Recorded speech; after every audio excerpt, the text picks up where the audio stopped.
Good day, everyone, and welcome to the first in our series of 10 questions and Divin.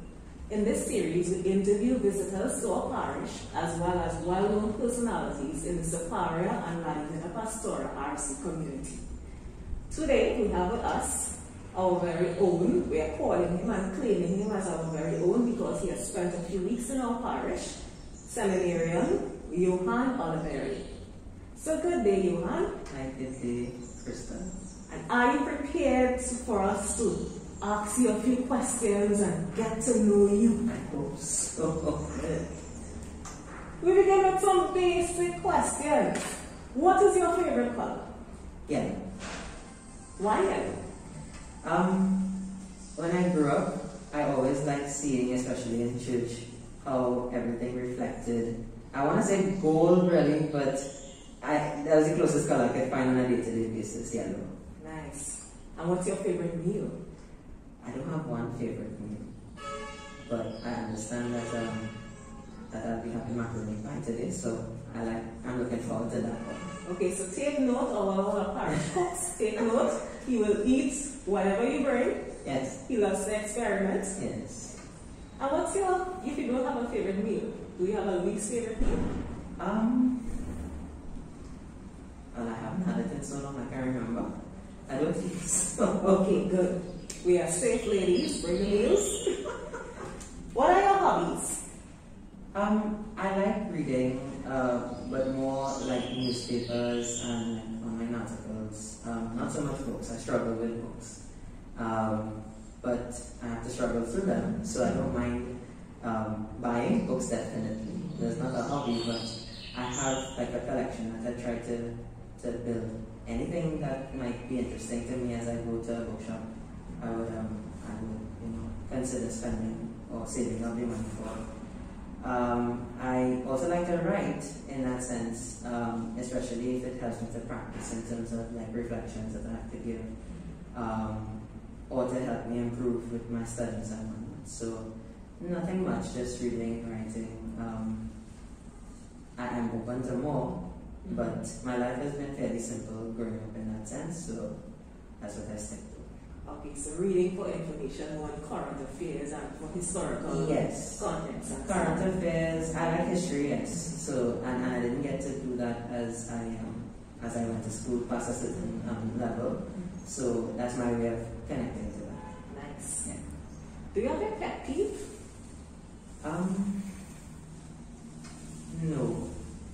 Because when I've grown up, realizing, like, in a way, how unique I am, so that I try not to impose myself in that way on others. Because I do think I'm opinionated, so I will let you know how I might feel about something, but I don't think it's at the level of, just don't do that around me, or don't, say anything around me, or whatever. And it's all a work in progress, because, you find yourself in different contexts, meeting different people, so it's all about trying to be open to what the moment brings to you. Okay, so we can also say that you have a high level of empathy towards others, and this will help you not to have. I try my best, yes. So you'll try. Yes. Praise God for that. Where's your home parish? I'm from Sama, or Sama as they say. I was told not to say Sama, say Sama. Okay. And which church specifically in Sama? St. John the Baptist, that's the church, up the hill, Cemetery Street, St. Joseph Street. Yeah, so it's very easy to find. Okay. And now for the all-important question that most Catholics get asked at some point in their life. What is your alma mater? Is it a Catholic school? Is it not? And which school? I went to St. Mary's College. Okay. Yes. And what's your phrase for your school?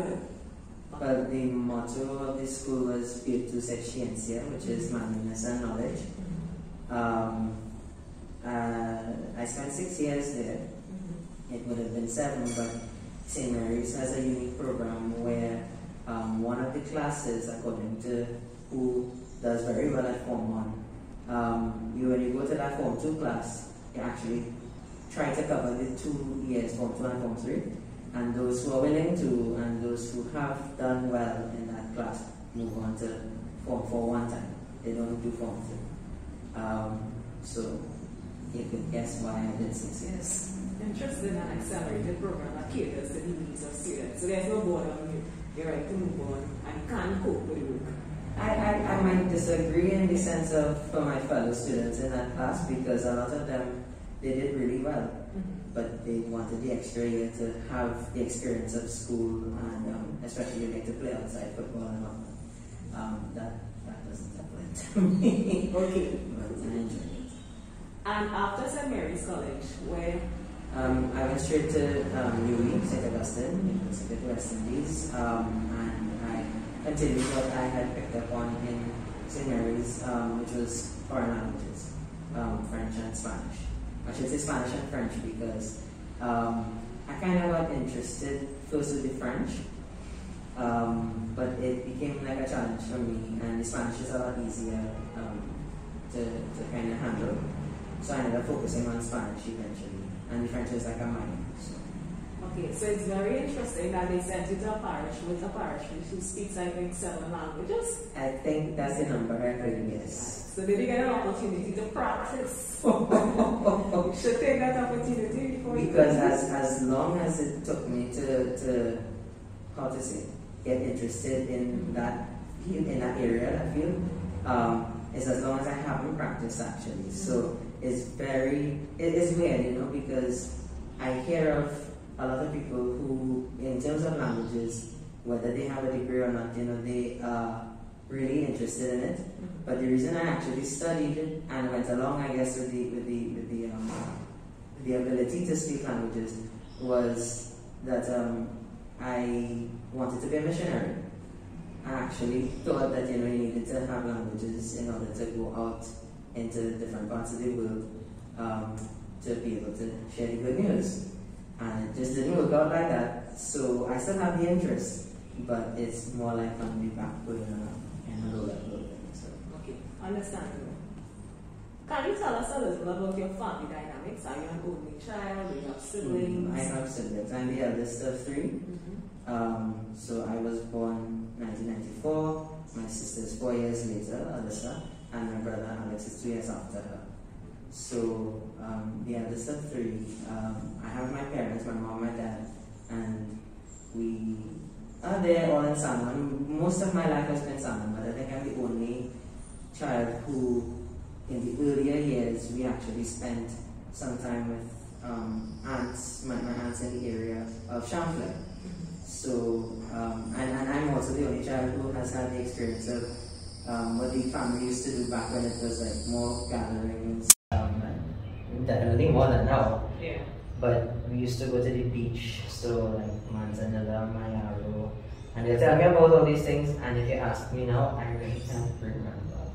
But I guess I appreciate the esteem and the place that it leaves me to try my best to be open to experiences. Okay. Family matters. Family matters. Yeah.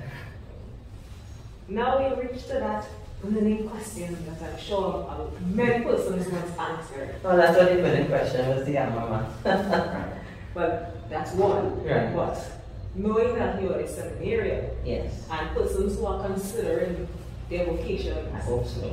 going through that period of discernment, is it a vocation to sing for Christ, Sure. a vocation for marriage, a vocation for priesthood or religious orders? Sure.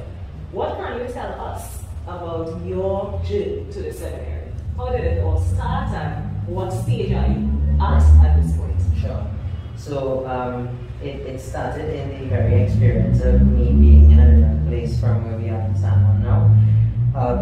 My dad is from St. Joseph and my mom is from here. So we used to go to church in St. Joseph, the Catholic church. And as much as sometimes I don't think there is like one event that that alone contributes to the start of the call in somebody's life. I could pinpoint that about 3-4 years old, I can't remember exactly the age, but I think there was a new priest, not fairly new, but in St. Joseph, and he was saying Mass. And I am normally where we sit towards the left back of the church, and I'm eating my orchard, my crackers, and I'm drinking my orange juice. And I'm struck when I hear this priest sing, and he sings through the doxology, and he is a biggish fellow and young, so you know. I don't know if you know Father Carla Fortune. He now in St. Finbar's. But when he raised the body and the blood and threw him, and he's singing this thing, and he's a commanding presence in the church, I stopped and I remember that moment specifically, and it's like the desire was in me just to be up there. So I guess to be fair, it wasn't that I immediately wanted to be a priest, but you know, I hear that as I grow up, and even now sometimes, you know, I meet like my family members or people who remember me from then say, yeah, you always were interested in that. But it ended up that I would become an altar server because I did my first communion with the Boys RC School in St. Joseph. And I just tried to involve myself in a lot of church activities. Even before altar server, I was actually in the hospitality ministry in Samuel when things just started to pick up, I think, for much of the diocese. And eventually I was able to become a reader.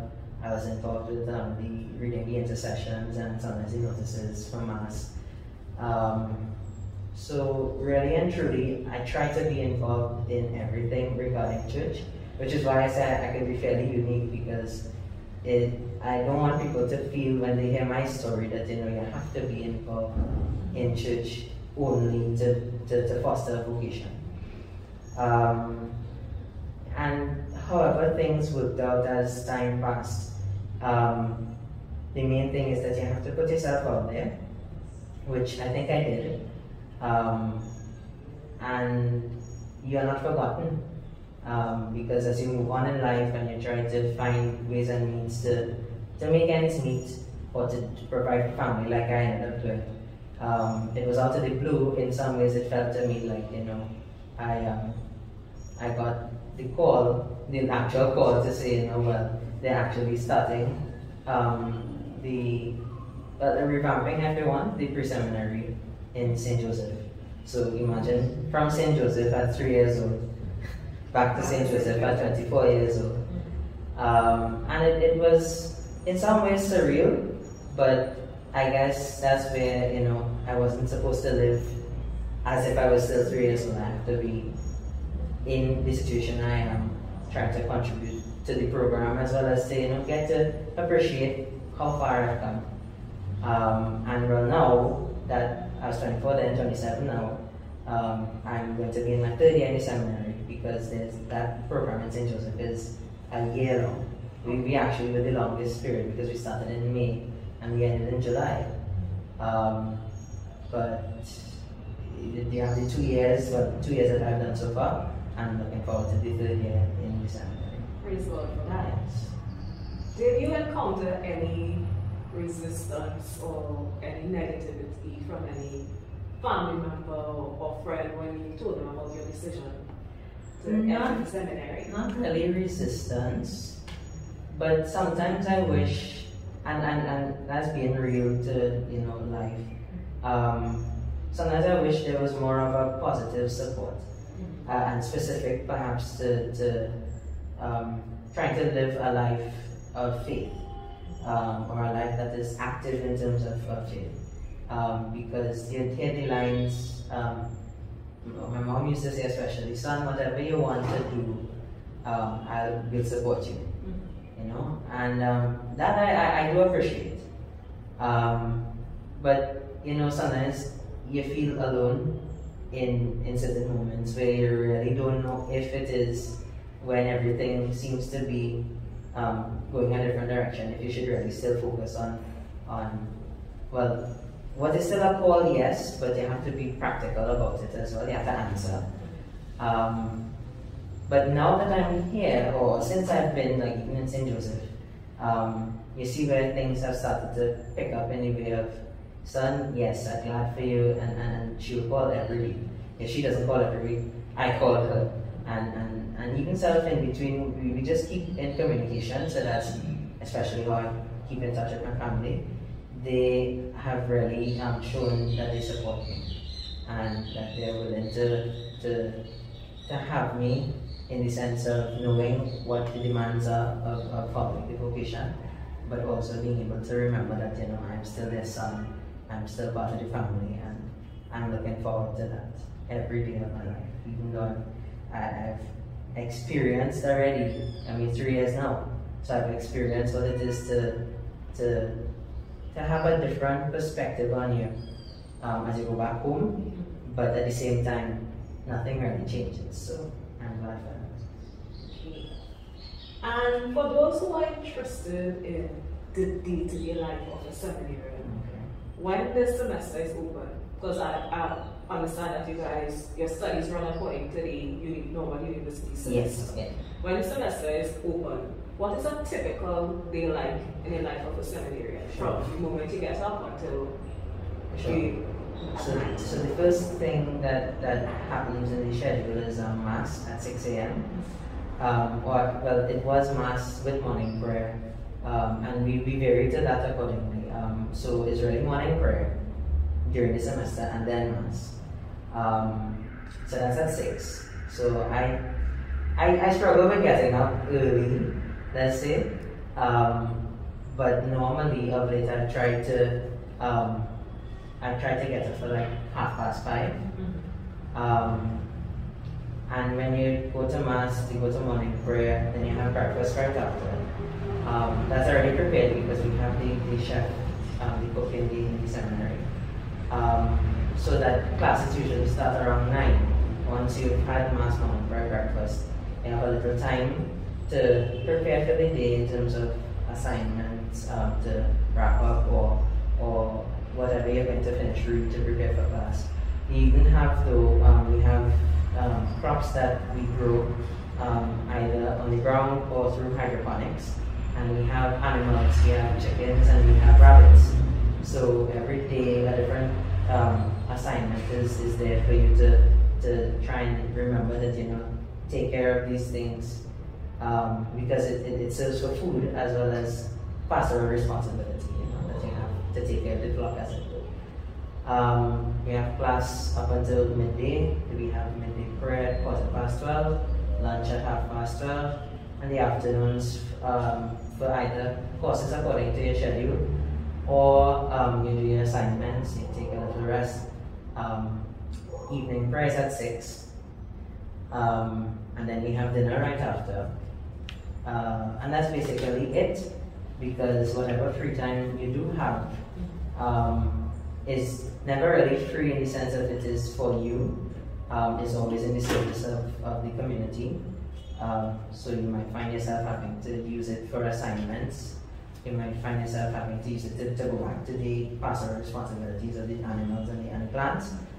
That part is a challenge for me because I didn't grow up around animals and plants. So that is why sometimes I might forget, or it isn't, you know, prominent in my mind, but it is a work in progress, and I look forward especially to getting back to that when this semester comes. Okay. I'm very glad to hear that the principles of Laudato Si is actually being activated in a practical sense at the seminary when you planted and the animals and so on. So not simply speaking about being cyclical with the whole idea of our responsibility for the environment and so on, but also being very practical about it, building that relationship with the environment, learning to grow your own food and interactions with the animals and so on. So that's great. Thanks for that insight into the day-to-day life of a seminarian. Now we get to La Divina Pastora RC Parish. Right? Have you visited our parish in the past? I have never been to Separia or the parish before. This is my first time. First time. And the first time during a pandemic. Exactly. What did you know or hear about La Divina Pastora RC before this visit? What I know is, or I appreciate it as that in some ways it is an indigenous devotion for the church here. I really appreciated whenever Father Sergio would have written about the devotion in the Catholic News. Or just, you know, I did my own research, you know, apparently they have a devotion similar to that in Venezuela. So it helped that, you know, I could read some about it. but still, it really was more like history rather than like really connecting with La Divina in a way that I hope that I have, despite the fact that we're a pandemic. So, because for me, I would imagine that the devotion has to be lived out, and as much as I was glad to go and visit whenever I could, now that I'm here, I could not see people going to visit as well. It was just really me or whoever. It wasn't like the crowds that I could imagine coming, whether they're Catholic or they're Hindu, because at that part in particular, I kind of was interested in. Like, to think that there are these people who have their own devotion, even though they understand it a different way. But to see this image of the Mother of God is very important in so many people's lives. And I really look to that for my own example, that it would be important in my life. Hopefully, post-pandemic, you get the opportunity to return to this parish. Oh, yeah. That's what you mentioned. Because it really is a unique experience, having lived in Superior for my entire life, and experiencing by viewing and experiencing by participating in the life and devotions and so on. Realizing, as you said, that persons from all over Trinidad, of all religions, Hindus, Christians, non-Christians, Muslims, regardless, they have this devotion to Divin, Seminary, and it's not simply they come and you ask Mary to intercede for them, but when they actually receive what they prayed for, they come back. They always return. They return and they give alms to the church so that the church could continue helping others, and they say thank you. So that whole you say thanks when you are blessed message that is given by their witness is so crucial within our parish. So I hope that you get that experience at some point. Because you did not get the full-scale experience of life in a pastoral and what happens on a daily basis, can you tell us some of the experiences that you were involved in, or some things that you were involved in during the past few weeks? Well, our focus on the assignment here, I think it would have been threefold.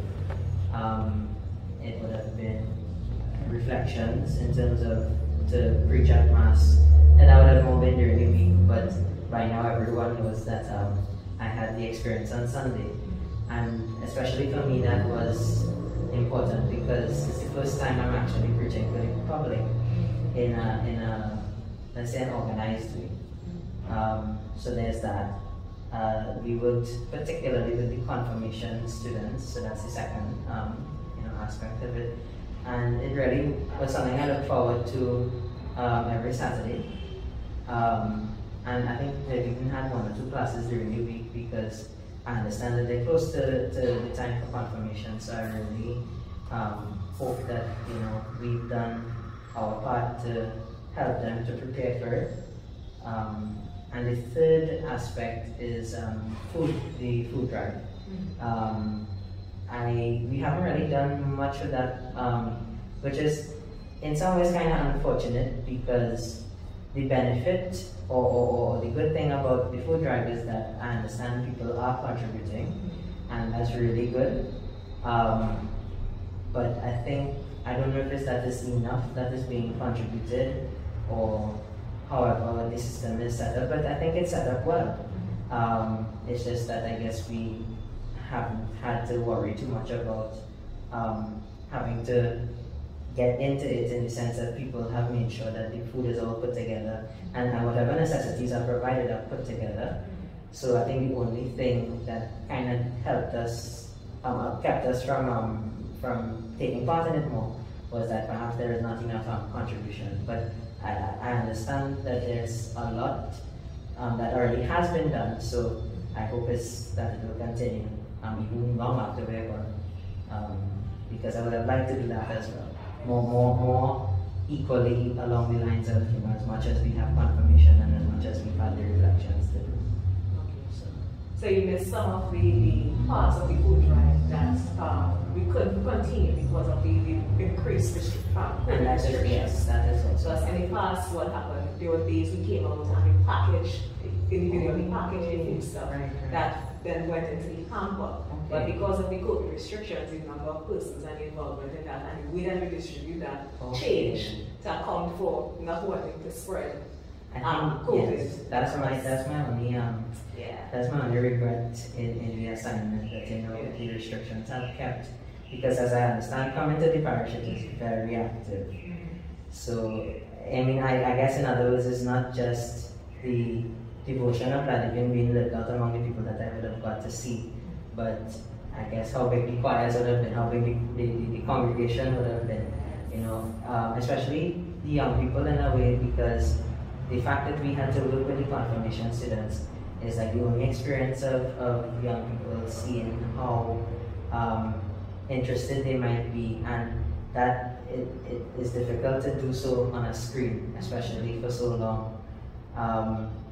So I really regret that we didn't get to do more, but I'm looking forward to that next time I could come to visit.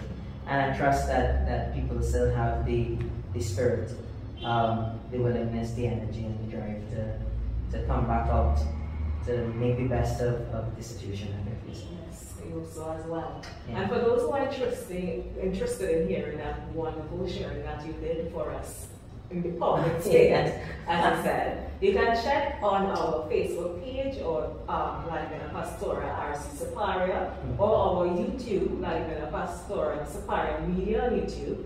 So listen to Brother Johan's sharing on the 15th Sunday of Ordinary Time.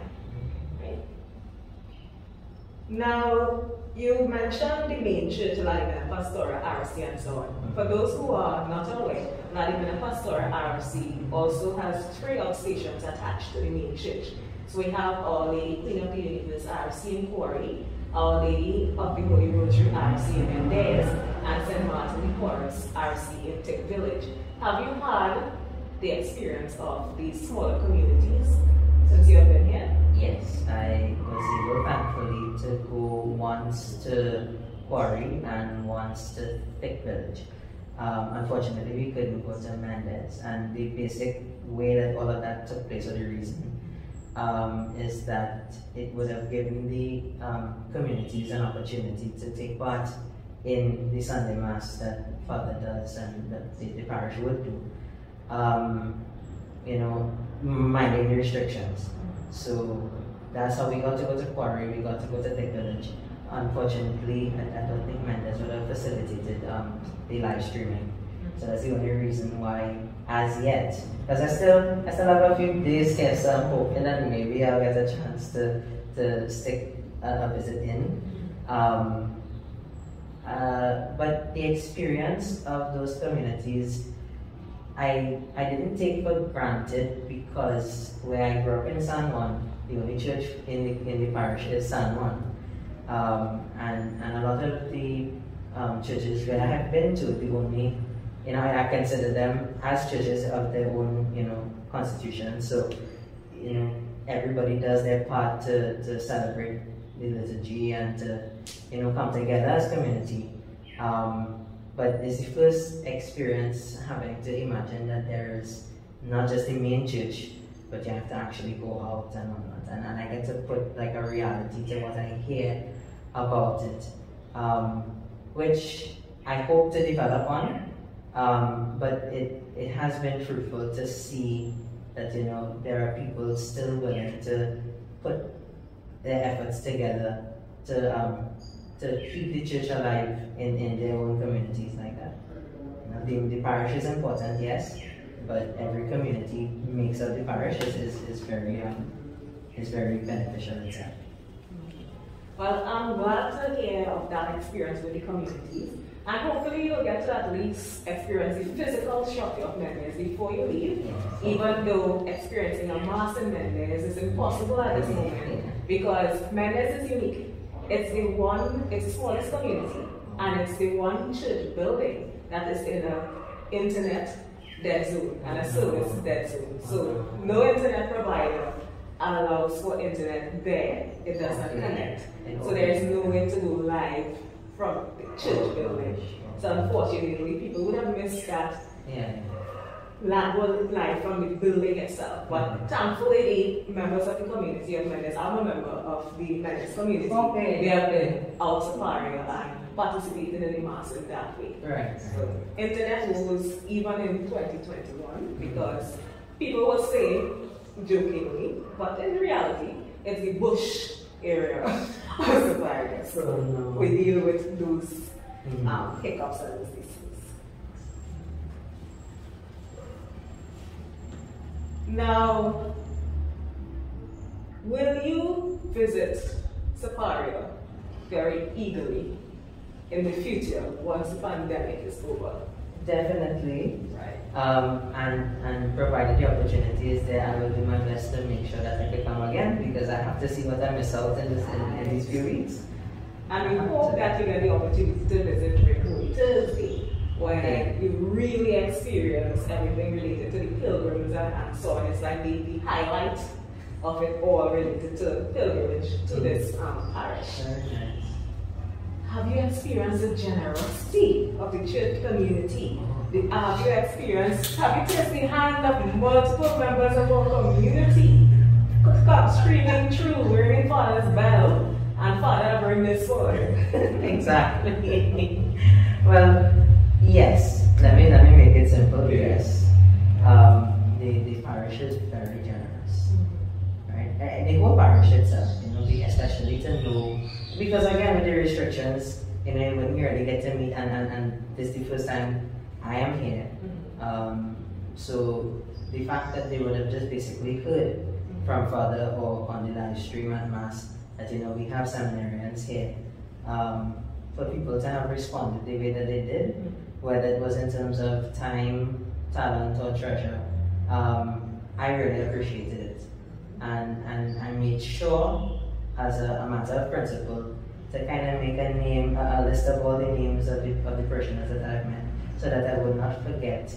Even though yes, I've been to the whole parish and I consider the parish very important with all the communities, at least I remember the names of the people that I was introduced to, and to make sure to pray for them and their families.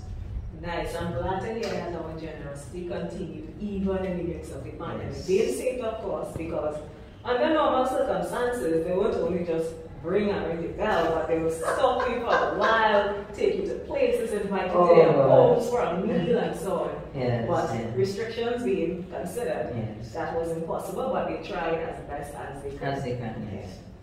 So final question. Can you describe one experience that stood out from all others during this visit? I want to say that the actual, the reflection on this Sunday stood out for me because, again, it being the first time that I've had to do reflections, I had to preach in public in an organized way. I tried to pull together what I knew in terms of the experience that I would have had before during the week, because I used to preach on a Wednesday, and just what I've been taught and experienced myself as listening to reflections and whatnot. And bearing in mind what Archbishop Jason says, that a homily is God's word for this people in this moment, using the readings of the day, so really trying to bring to bear all of that in such a nerve-wracking moment. It worked out, and I really appreciated that moment. Imagining that perhaps there would have been more people in the church, but it still was significant enough for me to appreciate how far I have come, and hopefully, because I'm hearing it already from people who would have followed it in the parish and outside, that they appreciated what I had to share. I also understood, because I don't want to end it on food, but still I understand that you all have you all had a luncheon that you all were supposed to do. I would have liked to, in terms of imagining what would have been a highlight, I would have liked to see that happen. And I don't think I might, but I understand, things might pick back up, so I hope that is successful for you all. Who knows? Then is when I might see more people the next time I come. Very eagerly, I might see more people just really giving up themselves. And I really hope that I've given up myself in that way, and definitely there's always room for growth. and for better things, better experiences, more experiences. Okay. And the luncheon that you mentioned is also, in one of our attempts to raise funds to assist the less fortunate in our community. Oh, okay. Bearing in mind that the churches are closed, Right. we began this Friday lunch with Divin, where different menus on the one Friday for the month, and the proceeds from it go towards our efforts to assist those who would have lost their jobs and so on, and need help from the church. Okay. So once the restrictions ease some more, then we hope to continue our Friday lunch with Divin, where parishes who could, they come and they purchase the lunch, and the money from that goes towards our fundraising efforts for our hampers and all these different things. Okay. So yeah. So thank you very much for Thank you. taking time out of your busy relaxation schedule. Yeah, thank you. Yeah, let's be honest. We have to be at this point very to share with us and to be the first in our series of interviews. So this will always be memorable. Okay. Thank you very much.